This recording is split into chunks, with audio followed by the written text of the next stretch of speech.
Ryan Ross here with your Friday night sports. We start things off in sports at 11 with a busy schedule for the ACBL. 6 teams scheduled to be in action tonight as the season continues to roll along. It's a sellout crowd here at Citizens Bank Park as over 45,000 welcomed home the Phillies after a 6-game road trip to start the season.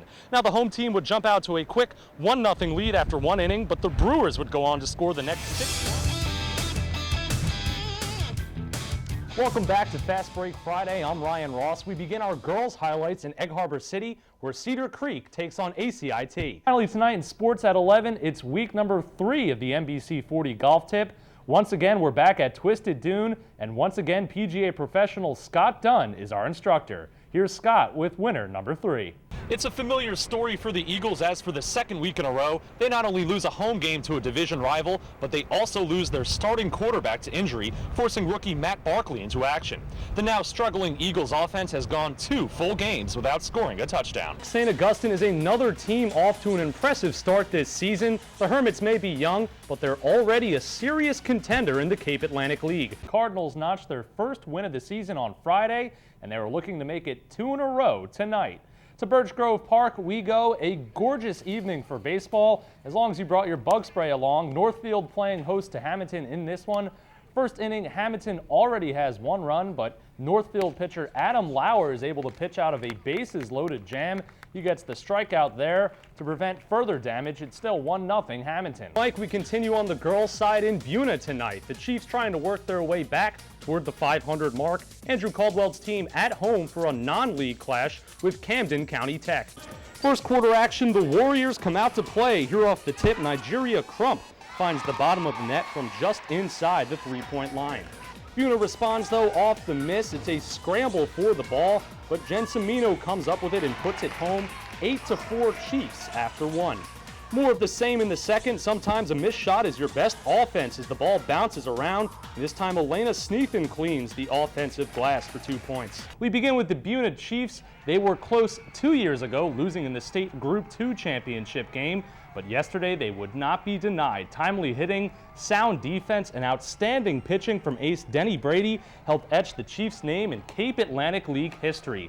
Let's hear from 2 of the players that made it happen, pitcher Denny Brady and senior outfielder Matt Louisi, as well as their head coach Harry Gross. It feels great. I'm happy for everyone. I'm happy for the seniors, most of all.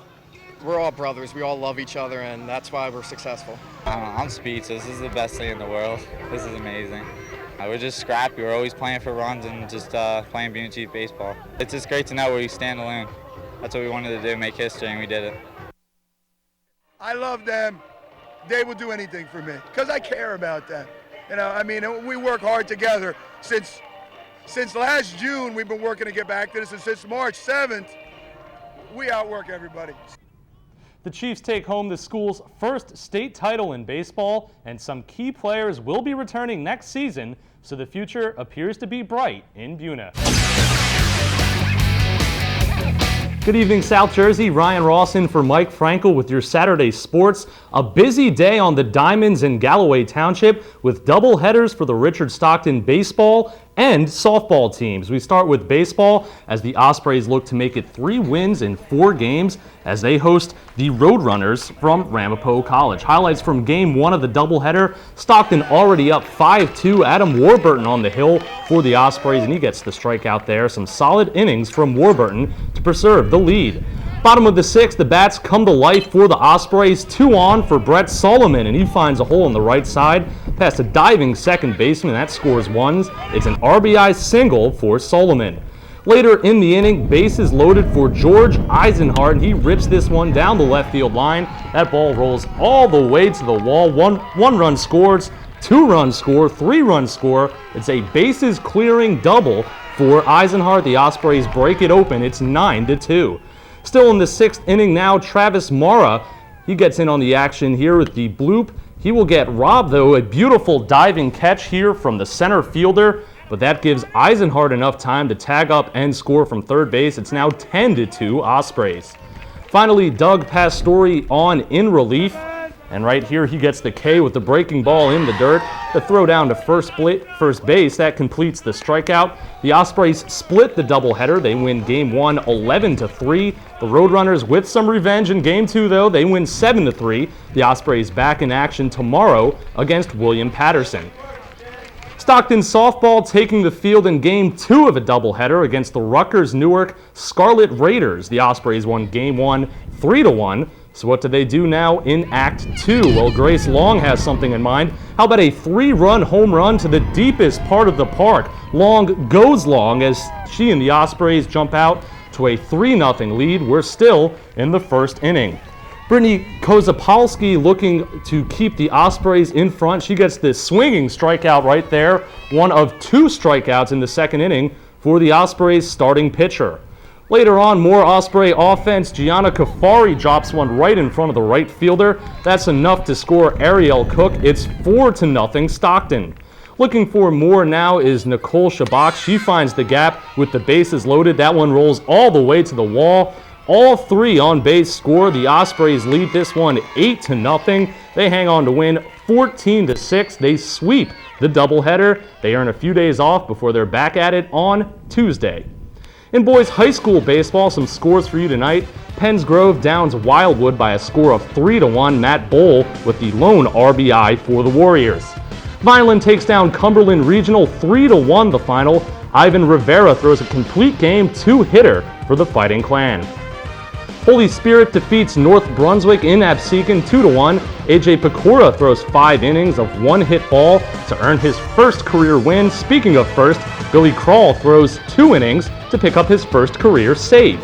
EHT gets by Cherokee 3-2. Todd Henry, a 2-run triple in that one. Austin Fertrell picks up the win while Jordan Weiser closes the door for the save. Finally, in boys baseball, Buno Regional beats Moorestown by the score of 8-6, and Oakcrest winners over Cedar Creek. That score is 6-4. That's your boys high school baseball. In the Ron Divenix softball tournament, Washington Township is your champion. They take down Hamilton 12-5 in the final. The host team, Millville, they take 3rd place in the tourney with a 10-3 win over Cedar Creek. More scores for you in softball. Pinelands beats Middletown North 3-2. That final in 11 innings. Vineland also winners today. They beat Cumberland Regional 10-5. And finally, in girls softball, St. Joseph has no problem with Audubon. They win 10-1. The Wildcats score 6 runs in the very first inning, and they collect 17 hits overall. Jeff, a couple more scores for you tonight. The Flyers in the playoff stretch. They can't afford too many losses. They go down to Boston 5-2. Some good news, though. The Phillies, they beat the Cubs today. Cliff Lee strong in that one. They go for the sweep tomorrow in the Windy City. All right, thanks a lot, Ryan. Members of the baseball team at Holy Spirit High School participated in functional movement screenings to help ensure a healthy season. These movement screenings are common at the pro and collegiate levels, but Holy Spirit is the first school in the region to receive the test. Physical therapist and Holy Spirit alum Dr. Ryan Bucaferni administered the test. It's 7 movement patterns we put the athletes through. After we put them through the patterns, we can identify if they have any asymmetries or possible some strength deficits or some tightness that's inhibiting their movement. The tests look at everything from the shoulders to the knees and hamstrings. Dr. Bucaferni says the test mimicked the movements that athletes would use in a game setting. For members of the Holy Spirit coaching staff, the increased health of the players means a stronger performance on the field. It pays off, pays dividends for his team, and they really do have a cutting edge when it comes to competition, physically and mentally. And while the baseball fields here at Holy Spirit may be snow-covered at the moment, several of the players saw these screenings as the beginning of their journey towards a state championship this spring. It helps everyone, and we never had stuff like this before, but Coach Soifer and Holy Spirit is really getting the program to the next step, helping us out. Yeah, I think it'll definitely help prevent injuries. I pulled my hamstring last year, so this will definitely help. Dr. Bucaferni will screen the players every few weeks and work with the coaching staff to fix any flaws he may find. We feel we have enough knowledge now to bring injury prevention to the high school level, and it shouldn't just be done at the professional collegiate. We have the ability, we have the research to start bringing it here.